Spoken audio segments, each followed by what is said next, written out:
Holidays and Heroes. Let's celebrate Memorial Day. Written by Barbara de Robertis. Narrated by Pam Tierney. A very special holiday is celebrated on the last Monday in May, Memorial Day.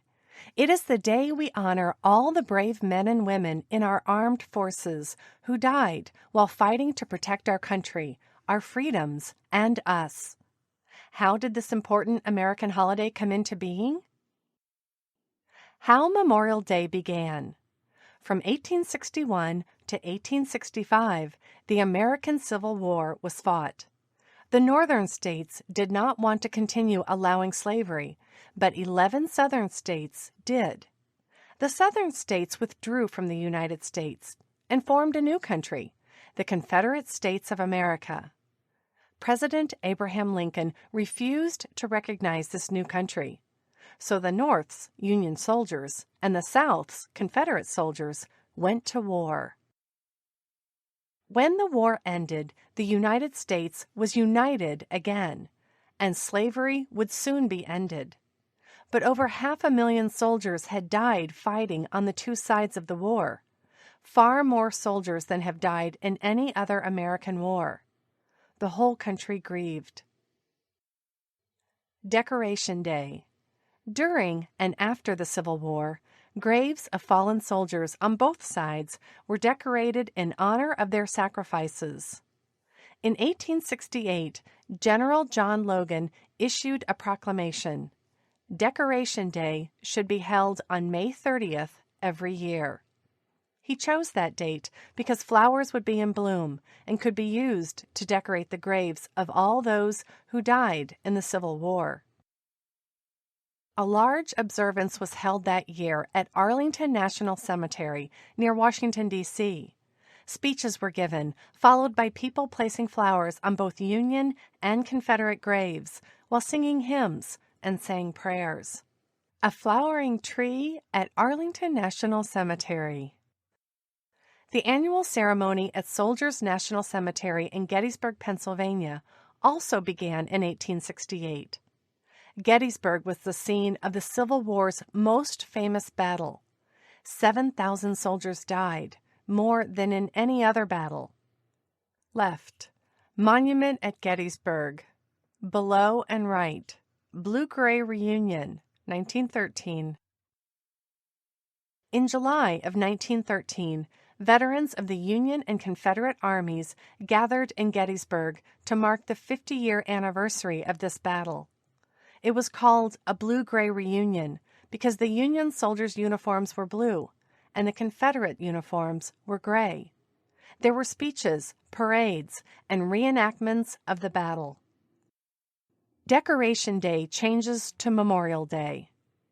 Decoration Day gradually became known as Memorial Day, a name first used in 1882. After the end of the First World War in 1918, the holiday also changed from honoring only those who died in the Civil War. It now honored members of the military who died in any American war. A Memorial Day display of military headwear from different conflicts. Civil War Union Army cap, top. Helmets. First World War, center. Second World War, upper right. Middle East, lower right. Vietnam, lower left. Korea, upper left. In 1948, members of the Army's 3rd Infantry began a Flags In tradition at Arlington National Cemetery. Just before Memorial Day, they placed flags on the graves of all the service members buried there, now more than 300,000. Veterans groups, Boy Scouts and Girl Scouts, and other groups across America also place flags on service members' graves for this holiday. Memorial Day became the official name of the holiday in 1967. National Holiday Act of 1971. In 1971, Congress moved Memorial Day from May 30th to the last Monday in May. Many people feel this change led to viewing the new 3-day weekend as the unofficial beginning of summer. so people often celebrate with picnics and camping trips. Swimming pools open. Stores hold Memorial Day sales. With so much going on, people sometimes forget the real reason for the holiday. National Moment of Remembrance. In 2000, Congress passed a resolution to help restore the true meaning of Memorial Day. The National Moment of Remembrance invites all Americans to stop for a moment of silence at exactly 3 p.m. local time on Memorial Day. During this moment of silence, we are asked to remember all those who died defending our country's freedoms. This is one way we can put the memorial back in Memorial Day. Poppies. A Canadian soldier in the First World War was inspired to write the poem In Flanders Fields when he saw bright red poppies blooming on the graves of soldiers buried there. After reading this poem, an American teacher named Moina Michael decided to wear a poppy on Memorial Day to honor those who had died in that war. She sold poppies to her friends and gave the money to help veterans. Soon afterward, both the American Legion and the veterans of foreign wars began to give away poppies made by disabled veterans. Donations from people receiving the poppies were given to veterans in need of help. Today, the poppies are most often given away on or near Memorial Day and Veterans Day. The poppy has become a symbol of honoring the dead and helping the living. Memorials for those who died in wars and conflicts. Beautiful memorials have been built to honor those who died fighting for our country. It is our way of making sure their sacrifices are not forgotten. And it is comforting for many of the families and friends of those who died to see tributes honoring their loved ones. All of these memorials remind us of our history and of the price of freedom. Civil War, 1861 to 1865. On the anniversary of President Lincoln's most famous speech, the Gettysburg Address, volunteers in period clothing light candles at Gettysburg National Cemetery. A luminaria honors every soldier who died at Gettysburg. First World War, 1917 to 1918.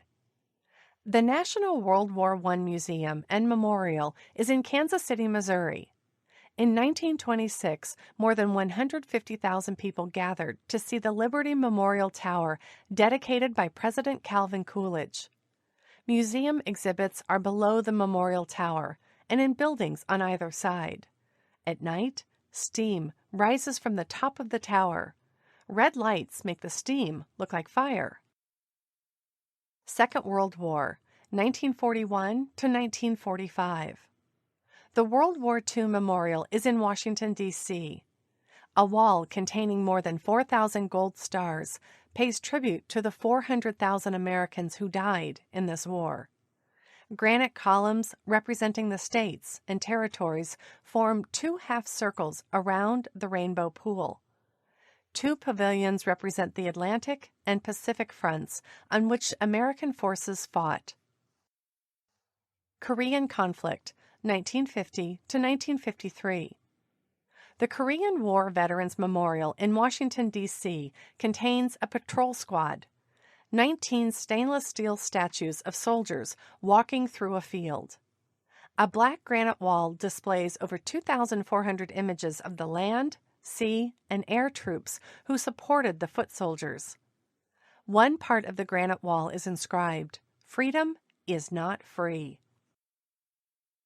Vietnam conflict, 1955 to 1975.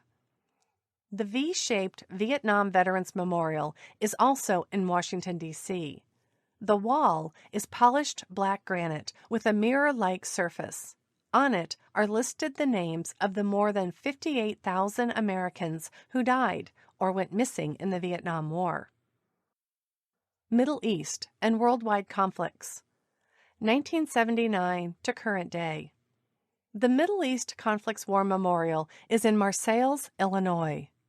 The wall of granite panels was built to honor the thousands of women and men in our armed forces who have died in worldwide conflicts since 1979. Every year, the names of the women and men who have died during the previous year are etched into the granite slabs right after Memorial Day. Family members who visit war memorials often leave medals, flowers, or photos near the names of their loved ones. Each name inscribed on a wall is someone's son or daughter. It may also be someone's sister or brother, or husband or wife, or mother or father. On Memorial Day, we remember those who died, as well as those who must carry on without them. The National Memorial Day Concert. The National Memorial Day Concert takes place on the lawn of the United States Capitol building on the Sunday evening before Memorial Day. Patriotic music is performed, and tribute is paid to the men and women who have given their lives for our country. The concert is broadcast on both radio and television. The American Veterans Disabled for Life Memorial. In 2015, the National Memorial Day Concert honored not only those who have died, but also those who survived with permanent disabilities. The new American Veterans Disabled for Life Memorial is dedicated to these courageous heroes and the challenges they and their families must face every day. The memorial includes a star-shaped fountain with an eternal flame in the center. 3 walls of green glass tell stories of disabled soldiers with their images and their words. On Memorial Day, we think about the more than 1 million men and women who died defending our country, our freedoms, and us. We feel deeply grateful to every one of them. Many of us have family members who died defending America and its ideals. On Memorial Day, we can share stories about them. We can look at photographs or letters or personal items they left behind. And we can try to imagine how much they loved our country, so much that they were willing to die protecting it. Freedom is not free.